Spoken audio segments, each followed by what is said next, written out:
ingene amasezerano y'Uburundi asozera twebwe tuvuze tuti dushinze ko aya masezerano ari ndahiro ntarengwa.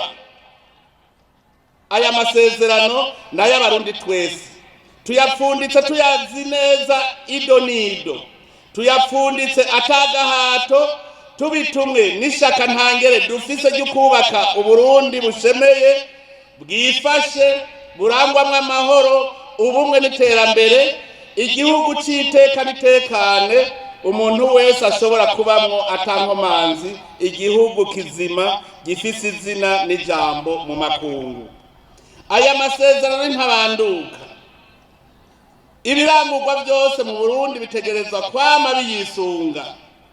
Nta ntwaro, nta rwego, nta tegeko, nta ngingo n'imwe irekuriwe kuyahindura canke gutera kubiri nayo.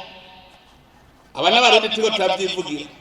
Aya masezerano n'indahiro ntarengwa, Abarundi twese tuyashingiye intahe kugira ngo dutsimbataze ubumwe bwacu.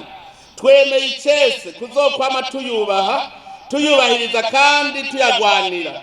Umurundi wari we wese yaba uwuriho canke uzovuka azoyarengako, uretse ko azohanwa n'amategeko, azobahemukiye Uburundi n'Abarundi bose.